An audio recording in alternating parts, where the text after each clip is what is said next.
दोस्तों, अगर आप 2012 या 13 में स्मार्टफोन इस्तेमाल किया करते थे तो एक नाम आपको जरूर याद होगा, माइक्रोमैक्स। एक ऐसा इंडियन ब्रांड जिसने कुछ समय के लिए सैमसंग जैसी बड़ी कंपनी को भी भारत में कड़ी टक्कर दी थी। उस दौर में माइक्रोमैक्स का कैनवस सीरीज हर तरफ दिखाई दिया करता था। ऐसा लगने लगा था कि भारत का अपना स्मार्टफोन चैंपियन तैयार हो चुका है। लेकिन फिर कुछ साल बाद अचानक सब बदल गया। ओप्पो, वीवो, जियोमी, रियलमी जैसे चाइनीज ब्रांड्स भारत आए और देखते ही देखते माइक्रोमैक्स, कार्बन, इंटेक्स जैसे इंडियन ब्रांड्स बाजार से लगभग गायब से हो गए। उस समय बहुत लोगों ने मान लिया था कि इंडियन कंपनीज कभी चाइनीज इलेक्ट्रॉनिक्स इकोसिस्टम का मुकाबला नहीं कर पाएंगी। लेकिन अब जरा ये खबर देखिए, वही माइक्रोमैक्स जिसे लोग खत मान चुके थे, आज नोएडा में एंटरप्राइज ग्रेड एसएसडी बना रहा है। अब आप सोच रहे होंगे, एसएसडी में ऐसी क्या बड़ी बात है?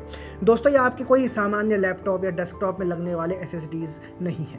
एंटरप्राइज एसएसडी उन data centres, AI servers, cloud infrastructure, banking systems और डिजिटल नेटवर्किंग में इस्तेमाल होते हैं जिन पर आज की पूरी डिजिटल इकोनॉमी चलती है। जब आप यूपीआई से पेमेंट करते हैं, ओटीटी पर मूवी देखते हैं, ऑनलाइन बैंकिंग करते हैं या कोई एआई मॉडल पर काम करते हैं, तो उसके पीछे कहीं ना कहीं ऐसे ही हाई परफॉर्मेंस स्टोरेज सिस्टम्स काम कर रहे होते हैं। यानी माइक्रोमैक्स अब मोबाइल फोन्स नहीं बल्कि डिजिटल इंफ्रास्ट्रक्चर की नींव बनाने वाले प्रोडक्ट्स बना रहा है। लेकिन रुकिए, अगर आपको लग रहा है कि ये वीडियो माइक्रोमैक्स की कमबैक स्टोरी है तो आप आधी कहानी ही देख रहे हैं। असल कहानी माइक्रोमैक्स नहीं, असल कहानी है भारत की। क्योंकि पिछले 10 वर्षों में भारत के इलेक्ट्रॉनिक सेक्टर में जो बदलाव आया है उसकी चर्चा उतनी नहीं होती जितनी होनी चाहिए। एक दशक पहले तक भारत दुनिया के सबसे बड़े इलेक्ट्रॉनिक्स मार्केट्स में से एक तो था, लेकिन मैन्युफैक्चरिंग पावर नहीं था हमारे पास। हमारे देश में करोड़ों स्मार्टफोन्स बिकते थे, लेकिन उनमें इस्तेमाल होने वाली टेक्नोलॉजी, कंपोनेंट्स और हाई वैल्यू मैन्युफैक्चरिंग का बड़ा हिस्सा चाइना, ताइवान, साउथ कोरिया और दूसरे देशों में होता था। भारत का रोल ज़्यादातर असेंबली तक सीमित था। अगर हम 2014 के आसपास का भारत देखें तो तस्वीर बिल्कुल अलग थी। उस समय पूरे देश का इलेक्ट्रॉनिक्स मैन्युफैक्चरिंग सेक्टर लगभग $21 बिलियन का था। मोबाइल मैन्युफैक्चरिंग यूनिट्स गिनी चुनी थी। भारत में बिकने वाले अधिकांश स्मार्टफोन्स विदेश से आते थे। इलेक्ट्रॉनिक्स इंपोर्ट्स लगातार बढ़ रहे थे और भारतीय कंपनीज धीरे धीरे विदेशी कंपनीज के सामने कमजोर पड़ती जा रही थी। यही वजह थी कि जब चाइनीज स्मार्टफोन कंपनीज भारत आई तो उन्होंने सिर्फ फोन्स नहीं बेचे, वे अपने साथ पूरी सप्लाई चेन लेकर आई। उनके पास अपनी मैन्युफैक्चरिंग थी, अपने कंपोनेंट सप्लायर्स थे, अपना फाइनेंसिंग मॉडल था, अपनी लॉजिस्टिक्स थी और सबसे बड़ी बात स्केल था। इसलिए मुकाबला केवल माइक्रोमैक्स बनाम ओप्पो का नहीं था, मुकाबला एक इंडियन ब्रांड का पूरी चाइनीज मैन्युफैक्चरिंग मशीन से था। और इसी लड़ाई में माइक्रोमैक्स जैसे कई भारतीय ब्रांड पीछे छूट गए। लेकिन कहानी यहीं खत्म नहीं होती, क्योंकि इसी हार के बाद भारत ने एक ऐसा फैसला लिया जिसने अगले 10 वर्षों में पूरी इलेक्ट्रॉनिक्स इंडस्ट्री का रास्ता बदल कर रख दिया। साल 2014 के बाद भारत की इलेक्ट्रॉनिक्स स्ट्रेटजी में एक बहुत बड़ा बदलाव आया। पहले लक्ष्य था कि भारत में ज्यादा से ज्यादा मोबाइल फोन्स बिके, लेकिन अब लक्ष्य बदल चुका था। अब सवाल था, क्या भारत सिर्फ मार्केट बना रहेगा या मैन्युफैक्चरिंग हब भी बनेगा? और इसी सोच के साथ शुरू हुआ एक ऐसा परिवर्तन जिसके परिणाम आज पूरी दुनिया देख रही है। सरकार ने make in India, production linked incentive या पीएलआई, इंडिया सेमीकंडक्टर मिशन और हाल ही में electronics components manufacturing scheme ECMS जैसी नीतियों के जरिए पूरी इलेक्ट्रॉनिक्स इकोसिस्टम को खड़ा करने की शुरुआत की। इन योजनाओं का उद्देश्य केवल फैक्ट्री लगवाना नहीं था, उद्देश्य था कि भारत धीरे धीरे असेंबली से आगे बढ़कर कंपोनेंट्स, एडवांस इलेक्ट्रॉनिक्स और भविष्य में सेमीकंडक्टर वैल्यू चेन का भी हिस्सा बने। इसी दौरान दुनिया में एक बड़ा बदलाव हो रहा था। कोविड पैंडेमिक और बढ़ते जियोपॉलिटिकल टेंशंस ने ग्लोबल कंपनीज को यह एहसास कराया कि पूरी सप्लाई चेन को केवल चाइना पर निर्भर रखना जोखिम भरा है। इसी से जन्म हुआ चाइना प्लस वन स्ट्रैटेजी का, यानी दुनिया की बड़ी टेक कंपनीज ने चाइना के अलावा एक दूसरा मैन्युफैक्चरिंग बेस तलाशना शुरू किया और भारत ने इसी मौके को पकड़ लिया। आज इसका असर आंकड़ों में साफ दिखाई देता है। पिछले लगभग 10 वर्षों में भारत का इलेक्ट्रॉनिक्स मैन्युफैक्चरिंग सेक्टर करीब $21 बिलियन से बढ़कर लगभग $125 बिलियन का पहुंच चुका है। इलेक्ट्रॉनिक एक्सपोर्ट्स कई गुना बढ़ चुके हैं और आज इलेक्ट्रॉनिक्स भारत की सबसे बड़ी एक्सपोर्ट कैटेगरीज में शामिल हो चुका है। एक समय था जब भारत में बिकने वाले अधिकांश स्मार्टफोन्स विदेशों से आते थे। आज स्थिति यह है कि देश में बिकने वाले लगभग सभी स्मार्टफोन्स भारत में ही मैन्युफैक्चर किए जा रहे हैं। मोबाइल मैन्युफैक्चरिंग यूनिट्स की संख्या भी कुछ गिनी चुनी फैक्ट्री से बढ़कर सैकड़ों तक तक पहुंच चुकी है। यानी भारत अब केवल इलेक्ट्रॉनिक्स खरीदने वाला देश नहीं बल्कि उन्हें बनाने वाला देश भी बन चुका है। लेकिन इस पूरी कहानी का सबसे दिलचस्प हिस्सा यह है कि इस बदलाव का फायदा सिर्फ विदेशी कंपनीज को नहीं मिला, बहुत सी इंडियन कंपनीज ने भी इस नए इकोसिस्टम में अपने अपने तरीके से खुद को बदलना शुरू किया।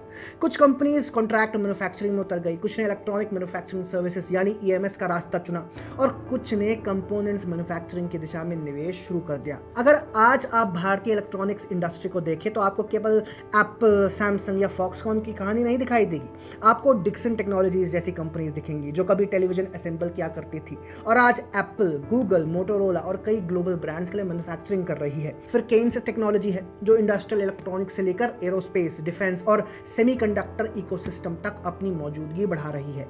यानी भारत में एक नया इंडस्ट्रियल बेस तैयार हो रहा है जिसकी चर्चा आमतौर पर हेडलाइंस में नहीं होती। यानी अगर आज भारत इलेक्ट्रॉनिक्स मैन्युफैक्चरिंग की नई कहानी लिख रहा है तो उसके पीछे सिर्फ गवर्नमेंट पॉलिसीज नहीं बल्कि उन इंडियन कंपनीज की भी भूमिका है जिन्होंने बदलती दुनिया के साथ खुद को बदला। और इन्हीं कंपनीज में एक नाम है माइक्रोमैक्स, जिसकी चर्चा हमने शुरुआत में की। माइक्रोमैक्स की कहानी शायद इस पूरे बदलाव को सबसे अच्छी तरीके से समझाती है।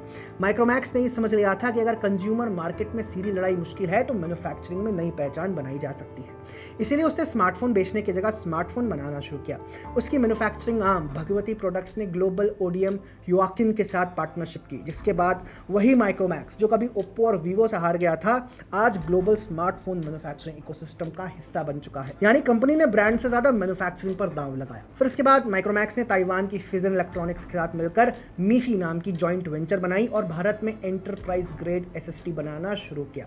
ये केवल एक नया प्रोडक्ट लॉन्च नहीं है, ये इस बात का संकेत है कि इंडियन कंपनीज अब केवल प्रोडक्ट असेंबल करने तक लिमिटेड नहीं रहना चाहती, वे उन हाई वैल्यू टेक में भी प्रवेश करना चाहती हैं जो AI, cloud computing, data centres और एंटरप्राइज इंफ्रास्ट्रक्चर की रीढ़ मानी जाती है।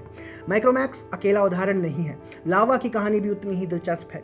चाइनीज कंपटीशन के बाद जहां कई इंडियन ब्रांड्स लगभग गायब से हो गए थे, वहीं लावा ने अपना ब्रांड भी बचाए रखा और साथ साथ मैन्युफैक्चरिंग कैपेबिलिटीज भी बढ़ाई। आज लावा अपने नाम से बजट और अफोर्डेबल 5G स्मार्टफोन्स बेच रहा है, फीचर फोन सेगमेंट में भी मौजूद है और इंटरनेशनल मार्केट्स में विस्तार की तैयारी कर रहा है। लेकिन इससे भी ज्यादा महत्वपूर्ण बात यह है कि लावा अब केवल फोन्स नहीं बना रहा बल्कि एक हाइब्रिड मॉडल में अब वो ईएमएस में भी सक्रिय है और display modules, camera modules, PCB और चार्जर जैसे कंपोनेंट्स के निर्माण में निवेश कर रहा है। यानी असेंबली से आगे बढ़कर कंपोनेंट्स की दिशा में काम कर रहा है। यही बदलाव भारत की पूरी इलेक्ट्रॉनिक्स इंडस्ट्री में दिखाई देता है। डिक्सन टेक्नोलॉजीज आज दुनिया के सबसे बड़े इलेक्ट्रॉनिक्स मैन्युफैक्चरिंग पार्टनर्स में एक बनने की दिशा में बढ़ रही है। Kaynes technology automotive, electronics, aerospace, defence और सेमीकंडक्टर इकोसिस्टम में अपनी मौजूदगी मजबूत कर रही है। सिरमा एसजीएस, वीवीडीएन टेक्नोलॉजीज और कई दूसरी इंडियन कंपनीज भी धीरे धीरे हाई वैल्यू मैन्युफैक्चरिंग की तरफ बढ़ रही है। 10 साल पहले भारत में ऐसी इंडस्ट्रियल कैपेसिटी की कल्पना भी मुश्किल थी, लेकिन इसका मतलब ये भी नहीं है कि भारत मंजिल तक पहुंच चुका है। असली चुनौती अभी भी बाकी है। आज भी भारत जिन स्मार्टफोन्स, लैपटॉप्स या सर्वर्स को असेंबल करता है उनमें इस्तेमाल होने वाले सबसे महंगे कंपोनेंट्स जैसे semiconductors, memory chips, advance displays, image sensors और कई प्रिसीजन कंपोनेंट्स बड़ी मात्रा में ताइवान, साउथ कोरिया, जापान और चाइना से आते हैं। यानी भारत ने स्केल तो हासिल कर लिया लेकिन वैल्यू एडिशन अभी भी लिमिटेड है। लेकिन इसका ये मतलब भी नहीं है कि भारत इसमें कभी आगे नहीं बढ़ेगा। एंटरप्राइज ग्रेड एसएसडी लोकली बनाना ये उस अगले चरण का संकेत है जहां भारतीय कंपनियां धीरे धीरे टेक्नोलॉजी वैल्यू चेन में ऊपर चढ़ने की कोशिश कर रही हैं। हो सकता है आज ये शुरुआत छोटी लगे लेकिन हर बड़ी इंडस्ट्रियल रिवॉल्यूशन ऐसे ही छोटे छोटे कदमों से शुरू होती है। इसीलिए आज कहानी ये नहीं है कि माइक्रोमैक्स का कमबैक हो गया, स्टोरी ये है कि ये भारत के इलेक्ट्रॉनिक सेक्टर का रिवाइवल है। तो दोस्तों आपको इस पूरे टॉपिक पर क्या कहना है कमेंट सेक्शन में ज़रूर लिखिए और हाँ, ऐसे ही अन्य वीडियोस देखने के लिए पैम्फलेट को सब्सक्राइब करना ना भूलिएगा। धन्यवाद।